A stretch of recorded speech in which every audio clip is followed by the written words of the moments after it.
Namun sebelumnya teman-teman sekalian, yang harus dibangun dalam jiwa setiap muslim dan muslimah, ibadah itu mudah dan nikmat. Itu pondasinya.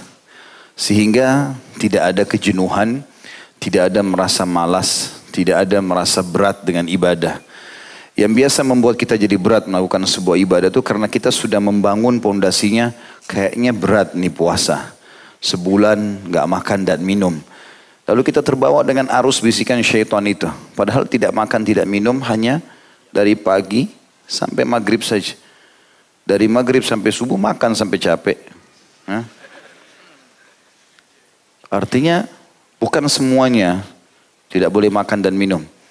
Ini ikhwah di pengajian tidak boleh lagi minum dengan tangan kiri ini. Saya lihat minum tangan kiri, tangan kanan. Baca bismillah. Jangan lupa. Jadi puasa itu bukan sesuatu beban. Tetapi dia sebuah ibadah yang indah, yang nikmat. Sampai Abu Darda radhiyallahu anhu berkata, kalau bukan karena 3 hal, maka aku tidak ingin hidup sesaat pun di muka bumi ini. Lalu beliau sebutkan yang paling pertama sekali adalah menikmati haus dan laparnya di siang hari Ramadan. Karena dinikmati itu sebagai ibadah. Kemudian nikmatnya meninggalkan tidur di malam hari, ya. Ranjang pada saat malam hari karena sholat malam dan juga berduduk sama orang-orang saleh. Tapi puasa ini kenikmatannya justru di situ. Makanya pada saat kita berbuka puasa, tadi saya dengar Masya Allah ada 350 box. Mudah-mudahan puasanya semua diterima oleh Allah SWT. Dan puasa benar. Bukan di karang-karang. Hanya karena mau dapat nasi box. Jadi itu sangat bagus. Dan orang yang terbiasa mengerjakan puasa sunnah, nanti puasa wajib jadi ringan buat dia. Orang biasa Senin Kamis, biasa puasa Iyamul Bid, begitu tiba Ramadan biasa aja bagi dia. Ini yang malas-malas puasa ini.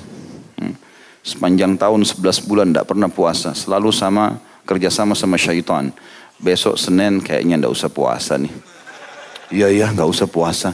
Lalu syaitan buatin program tuh. Kan jam 7 pagi keluar rumah. Nanti haus. Biasa minum teh panas di kantin.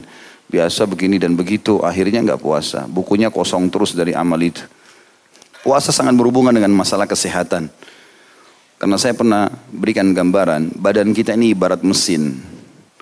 Kalau mesin ini sudah rusak ini. Masuk panas, dingin, asam, manis, pedas. Bahkan kita tidak pandang. Ya. Kadang-kadang kita habis makan bakso panas, minumnya es setelah itu. Habis itu makan rujak yang pedas. Campur aduk semuanya. Ini kalau mesin rusak semua ini. Ya. Mesin mobil aja dengan kekuatan sekian banyak kuda, gitu kan diistilahkan, tetap butuh servis. Nah Ramadan itu setahun sekali dari 11 bulan kita pakai perut kita, tubuh kita ini diistirahatkan, diservis. Makanya kalau habis Idul Fitri biasanya makan sedikit aja udah kenyang. Seperti itu karena sudah sehat kembali. Ya. Maka jangan jadikan beban puasa itu. Itu yang saya ingin titik beratkan di awal. Pondasinya puasa dan ibadah yang lainnya semuanya nikmat dan mudah. Poin hanya masalah definisi puasa itu sendiri. Puasa menurut bahasa atau etimologi adalah menahan diri.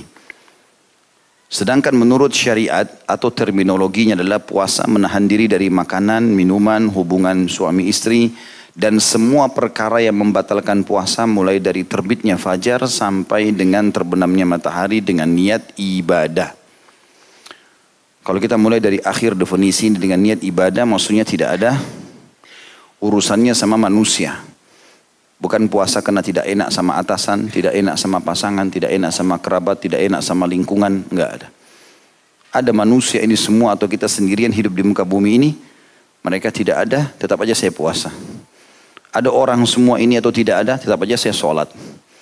Ada manusia sebenarnya tidak ada, tetap aja saya zakat. Tetap aja saya melakukan ibadah. Pokoknya selama itu perintah Allah, walaupun saya sendiri saya kerjakan.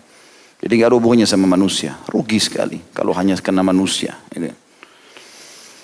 Kemudian juga di sini memang menahan diri dari makanan dan minuman serta hubungan suami istri. Yang dimaksud adalah hubungan biologis. Tapi kalau selama itu hanya cumbuan saja dibolehkan. Karena membatalkan puasa itu justru klimaksnya, ya. Itu yang hampir disepakati oleh semua jumhur ulama.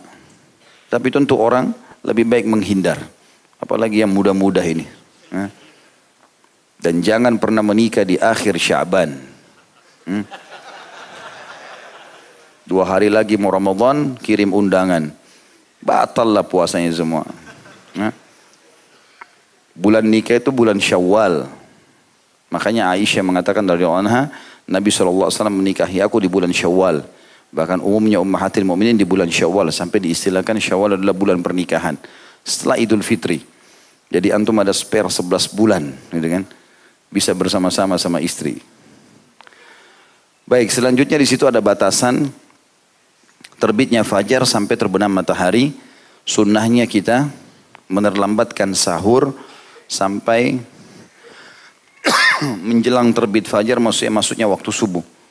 Ya, karena Nabi SAW memerintahkan kalau azan yang kedua dari azan yang di zaman Nabi SAW dari Ibnu Maktum dan Bilal, barulah berhenti makan dan minum. Dan juga ada sabda Nabi SAW, kalau di tangan seseorang di antara kalian ada hajat makan dan minum dan dia mendengarkan azan, maka dia selesaikanlah hajatnya.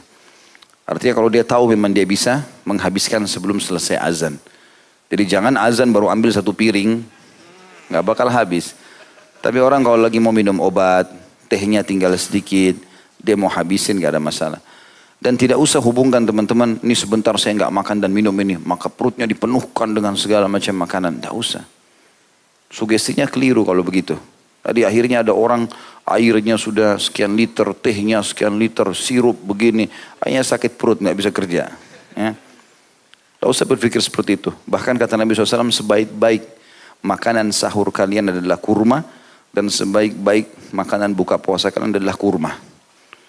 Sahur diterlambatkan, kemudian buka puasa disegerakan. Begitu azan, sudah buka puasa.